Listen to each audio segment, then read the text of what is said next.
ಸಿಕ್ಕಿತಲ್ಲ ಅಂತ ಆ ದೇವಿಯಲ್ಲಿ ಬೇಡಿಕೊಳ್ಳುತ್ತಿದ್ದೇನೆ.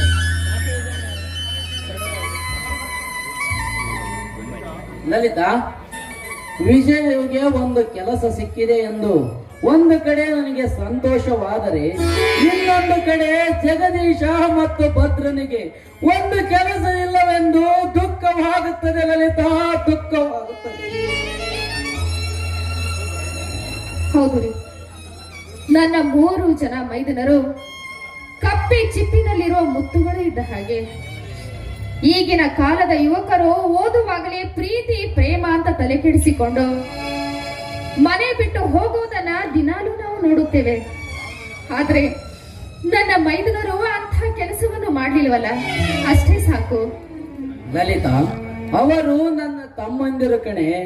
ನನ್ನ ಜನ್ಮ ಇರುವವರೆಗೂ ಅದಿರ್ಲಿ, ಮೊದಲು ವಿಜಯನಿಗೆ ಹಣದ ವ್ಯವಸ್ಥೆಯನ್ನ ಮಾಡಿಬಿಡಿ. ನಂತರ ಎಲ್ಲರೂ ಸೇರಿ ದುಡಿದು ಅದನ್ನು ಮುಟ್ಟಿಸಿದರಾಯ್ತು.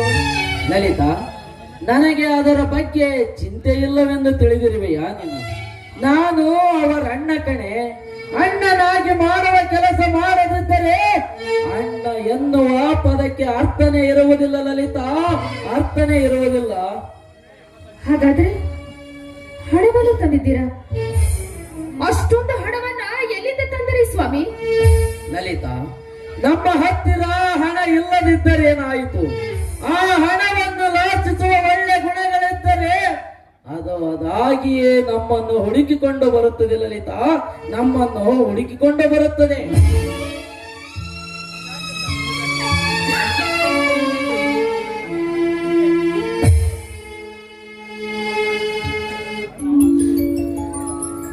ಅಣ್ಣ, ಅತ್ತಿಗೆ. ಬಾರಪ್ಪ ವಿಜಯ, ನಿನ್ನ ವಿಷಯವನ್ನೇ ಮಾತನಾಡ್ತಾ ಇದ್ವಿ. ನಾನು ಸ್ವಲ್ಪ ಹೊಲಕ್ಕೆ ಹೋಗಿ ಬರ್ತೀನಣ್ಣ. ಏಕಪ್ಪ ವಿಜಯ್, ನಾನಿರುವಾಗ ನೀನು ಹೊಲಕ್ಕೆ ಹೋಗುತ್ತೇನೆಂದು ಹೇಳುತ್ತಿರುವೆಯಲ್ಲ? ಹೌದು, ಮಿಲಿಟರಿಗೆ ಹೋಗಲು ಇವತ್ತೇ ಕೊನೆ ದಿನ ಅಂತ ಹೇಳಿದ್ದೆ ತಾನೆ. ಆದರೆ ನೌಕರಿಗೆ ಹೋಗುವ ಮೊದಲು ಹೊಲಕ್ಕೆ ಹೋಗುತ್ತೇನೆ ಅಂತ ಹೇಳುತ್ತಿರುವೆಯಲ್ಲಪ್ಪ?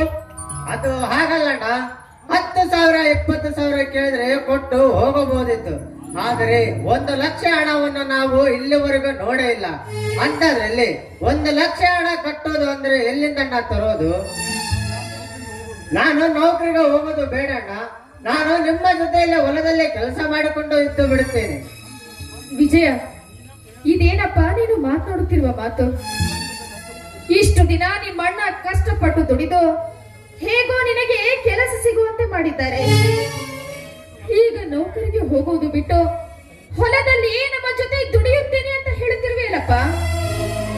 ಅತ್ತಿಗೆಮ್ಮ, ನನ್ನ ಹಾಗೆ ಈ ನಮ್ಮ ನಾಡಿನಲ್ಲಿ ಓದಿ ಕೆಲಸ ಸಿಗದೆ ಹೊಲದಲ್ಲಿ ಕೆಲಸ ಮಾಡುವ ರೈತ ಮಕ್ಕಳು ತುಂಬಾ ಜನ ಇದ್ದಾರೆ. ಓದುವಾಗ ಕೆಲಸದ ಆಸೆ ಇಟ್ಟುಕೊಂಡು ಓದುತ್ತಾರೆ. ಆದರೆ ಎಲ್ಲರಿಗೂ ಕೆಲಸ ಸಿಗುತ್ತೆ ಅನ್ನೋಗಿದ್ರೆ ಸಿಗದೆ, ಆದರೆ ಈ ಭೂಮಿ ಮೇಲೆ ಉಳುವ ರೈತ ಕೈ ಮಣ್ಣು ಮಾಡ್ಕೊಂತಿರ್ಲಿಲ್ಲ.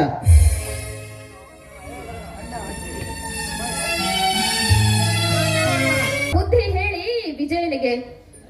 ನೌಕರಿಗೆ ಹೋಗುವುದು ಬಿಟ್ಟು ಹೊಲದಲ್ಲಿ ಕೆಲಸ ಮಾಡುತ್ತೇನೆ ಅಂತ ಹೇಳುತ್ತಿದ್ದಾನೆ. ಏನು ಅಣ್ಣ, ಹಣ ತಂದಿದ್ದೀರಾ? ಹೌದೇನಣ್ಣ, ಅತ್ತಿಗೆ ಹೇಳುತ್ತಿರುವುದು ನಿಜವೇನಣ್ಣ? ಹೌದಪ್ಪ, ನೀವು ಮೂವರಲ್ಲಿ ಯಾರಿಗಾದರೊಬ್ಬರಿಗೆ ಕೆಲಸ ಸಿಕ್ಕಿದೆ ಎಂದರೆ ಅದನ್ನು ನಾನೇಕೆ ಬೇಡ ಅನ್ನಲಪ್ಪ? ನಾನೇಕೆ ಬೇಡ ಅನ್ನಲಿ? ಅಣ್ಣ, ಇಷ್ಟೊಂದು ಹಣವನ್ನು ನಮ್ಮ ಬಡ ರೈತರಿಗೆ ಕೊಟ್ಟ ಪುಣ್ಯಾತ್ಮ ಯಾರಣ್ಣ? ನೋಡು ಜಗದೀಶ್, ಇದು ನಿಮಗೆ ಬೇಡವಾದ ವಿಷಯ. ಮೊದಲು ವಿಜಯನನ್ನು ರೆಡಿ ಮಾಡಿ. ಅದು ಹಾಗಲ್ಲಣ್ಣ. ಭದ್ರ, ಒಂದು ಸಾರಿ ಹೇಳಿದರೆ ನಿನಗೆ ಅರ್ಥವಾಗುವುದಿಲ್ಲವೇನು? ಸರಿ ಬಿಡಣ್ಣ. ಒಟ್ಟಿನಲ್ಲಿ ನಮ್ಮ ವಿಜಯನಿಗೆ ಕೆಲಸ ಸಿಕ್ಕಿದೆಲ್ಲ, ಅಷ್ಟೇ ಸಾಕು. ಮುಂದೆ ಆ ಸಾಲವನ್ನು ದುಡಿದು ತೀರಿಸಿದರಾಯ್ತು. ಅಣ್ಣ, 1 ಲಕ್ಷ ಹಣ ಯಾರಣ್ಣ ಕೊಟ್ಟಿದ್ದು? ಅಣ್ಣ, ಹೌದು. ಬೇಡ ಅಣ್ಣ, ಬೇಡ. ನಾನು ನೌಕರಿಗೆ ಹೋಗೋದು ಬೇಡ.